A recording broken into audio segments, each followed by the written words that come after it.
Tayo po ay walking at mag-jog. Ngayon na naglalakad ako papunta sa Lurgan Park. Doon po ako mag-walking or mag-jogging ng malala. Yung pinakamalaking park sa Northern Ireland. Dito po ako dumaan sa shortcut. Malayo-layo pa naman. So, start na to ng aking walking. At yes, dahil maganda ang panahon, kaya naisipan natin mag-walking. Mainit, pero medyo malamig ang hangin. So, carry lang. Yes.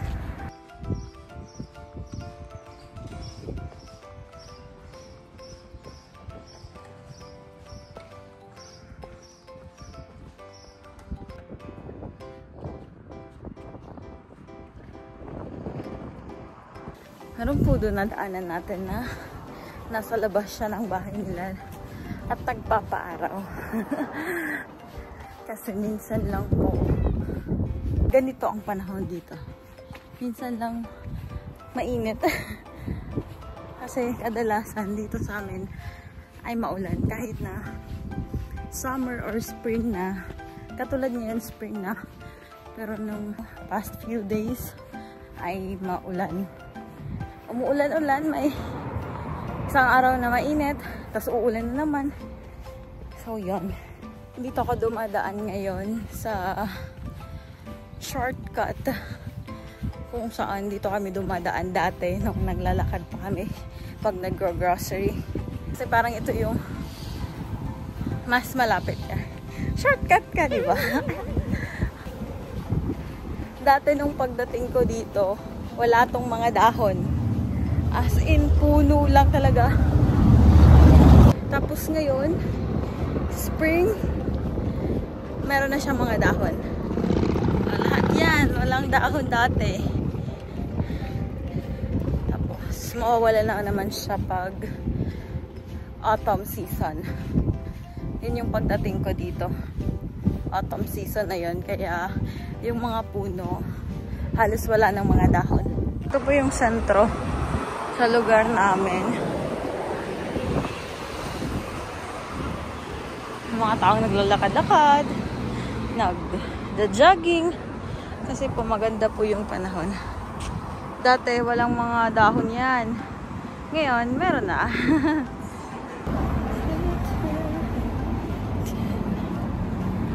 Most of the shops dito ay nagsasarado na sa ganitong oras.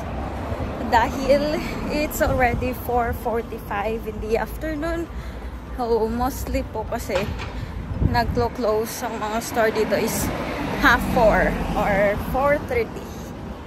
So, ngayon may nakikita po tayo kanina. Ito, close na.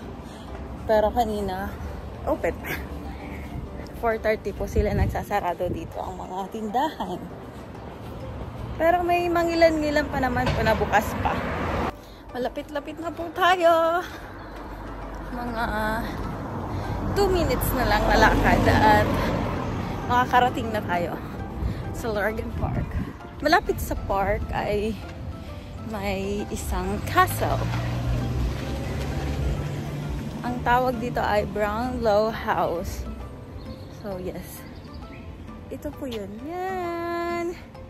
Dito po ako dinala ni Maynard pagdating ko dito, kinabukasan. So, yan. Ito yun. Ang ganda niyan. Parang against the light lang siya. Pero, ang ganda niya parang isang painting. Dito na po tayo.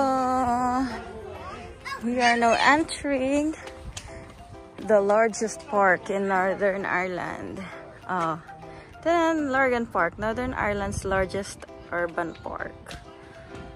Dati walang dahon yan. Pero ngayon, meron na. And also there, lahat ng mga puno yan, dati walang mga dahon. Ganda na siyang tingnan ngayon. Dahil lahat na ng puno dito ay may mga dahon na. May picture po ako dito na walang dahon ng mga puno. Sana makakaya ko malibot to buo. buong park. Pero ang luwag nito. Tapos right here ay may lake. Diba? Doon may naglalaro ng football. Practice ng football. Tapos yung iba nakahiga sa damo. Nagpapaaraw. Ganun sila. Grabe oh. Tayo sa Pilipinas, yung iba takot magpaaraw. Pati ako. Pero sila gustong-gusto nila ang magpaaraw. Kasi nga, minsan lang maging ganito ang panahon. Minsan lang maging mainit. Yan, dito. May picture ako dito na walang mga dahon ng puno. Pero ngayon, meron na. Ditong dinadaanan ko, sobrang haba pa siya. Sana makaya ko. Sobrang haba niya.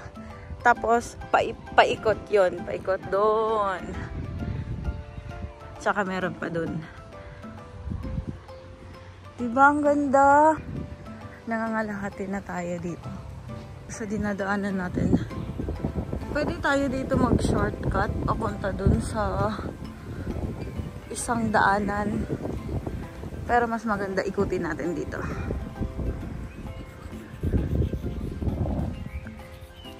Oh, yan. Yung iba, nag-walking kasama ang kanilang mga aso.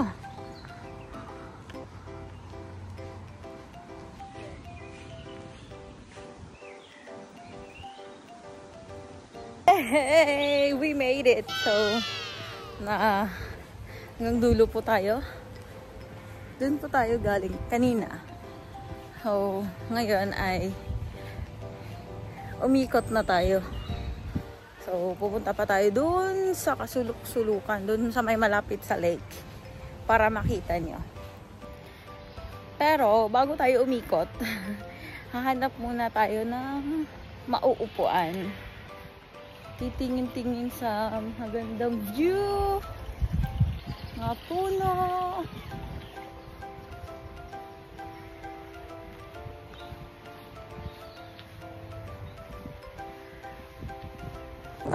Ano tayo dito? Dito tayo. Doon po tayo galing. Doon. Kita nyo ba yan? Kita nyo yan? Na may maraming tao. Doon tayo galing. Then naglakad tayo papunta dito. Diyan tayo dumaan. Yan. Lakad tayo dito. Papunta dito. Tapos meron pa doon. Yung lalakarin natin mamaya. Pabalik. Palabas dito sa park. Paikot pa yan. Doon. So yes, andito po tayo ngayon, nakaupo sa isang bench para magmuni-muni. Hindi. Para mag-relax saglit. Tapos lalakad na naman tayo. Iikutin natin dito, banda dito. Iikutin natin yun. Papunta doon sa main entrance ng Lurgan Park. So yes, ang sarap. Ang sarap ng hangin. Nare-relax ang aking utak, ang aking katawan sa isang buong linggong pagtatrabaho, pagbubuhat. Tapos lahat naman tayo may kanya-kanyang problema, diba? So yun. Yung sa akin na lang yun. Hindi ko na yun sasabihin sa inyo. Para na.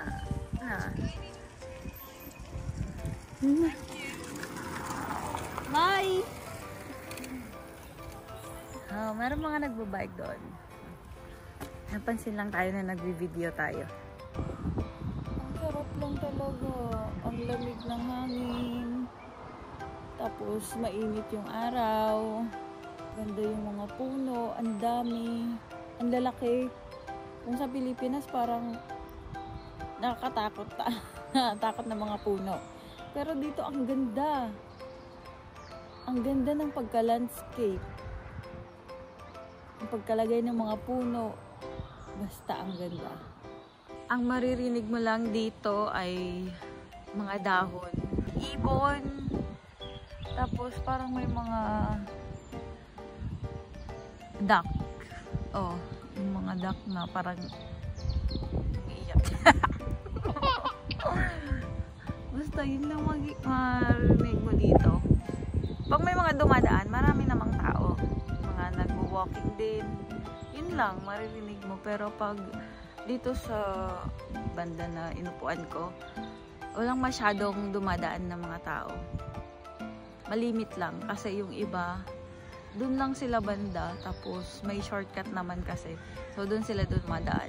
Yung iba, dito paunti-unti lang. Kaya sobrang tahimik talaga dito. Marirelax ang utak mo, ang isip mo. Deserve natin to. No? Deserve ko to. Hindi dapat lahat puro worries lang.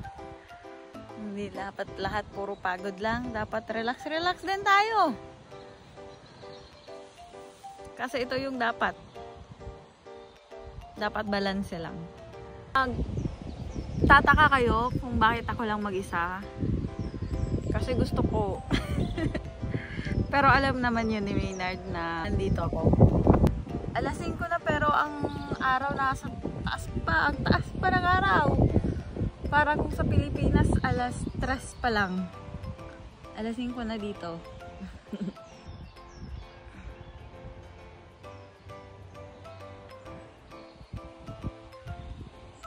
Tapos na tayo ngayon magpahinga at lalakad ulit tayo. Na-relax na tayo konti. Kaya ngayon, laban ulit. Yun naman, di ba, dapat? Pag napagod, mag-relax, magpahinga, para kahit saglit lang maibsan, mabawasan. Yun. Tapos, lakad ulit. Laban ulit. This is life. Fight lang, go lang, continue lang. Aww. May squirrel. Ayan ah. Wow.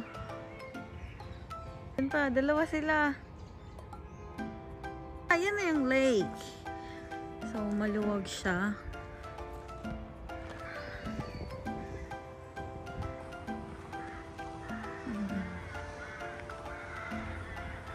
Ako lang mag-isa dito naglalakad. Yan. Walang katao-tao. Kasi yung mga tao andun sa kabila. Dito sa bandang may lake, wala gaanong tao. Sana no, merong mga ganito sa Pilipinas. Sa Pilipinas, ang naabutan kong park, sa mga family park. Na ngayon ay wala na. Minsan lang kami nakakapunta doon. Pasko lang siguro yun. Tapos ngayon, wala na. Hindi na na-maintain. Wala na yun. Family park. Dapat may ganito sa Pilipinas. Mga malalaking puno. Para at least mga tao marerelax kung parang stress na sila sa buhay. Kung pagod na sila. At saka maganda din to. Katulad dito, mga matatanda na. Yung family. Sa buong pamilya sila naglalakad, nagja-jogging.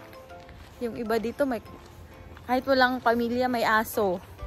Yun ang nilalakad nila dito, kasama sa pag-walking. Aso nila. Tapos, yung isang pamilya naman, may baby, naka-stroller. Yun. Ayun o, sa likod ko, yun yung lake. Yan.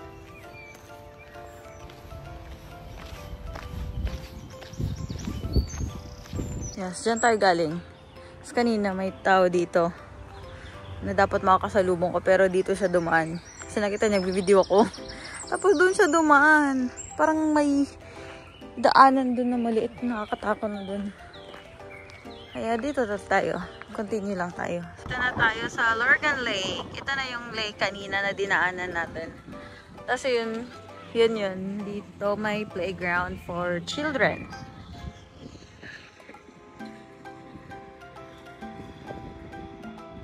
iba na po pumupunta dito, nagdadala sila ng pagkain para sa mga ducks. Yan. Yay! Natapos natin ikutin ang Lurgan Park. So, ngayon, uuwi na tayo. Naikot natin. Kaya natin mag-isa, maglakad-lakad. Akala niyo di ko kaya? Char. Kaya natin maglakad-lakad na tayo mag-isa lang. So, ngayon, uuwi na tayo. Lalabas na tayo ng park. Ganda ng araw. Ganda ng lighting. Sa likod ko may naglilinis siya. Yan. Kasi minimaintain niya yung taas ng mga damo. Yan. Bye! See you in my next one.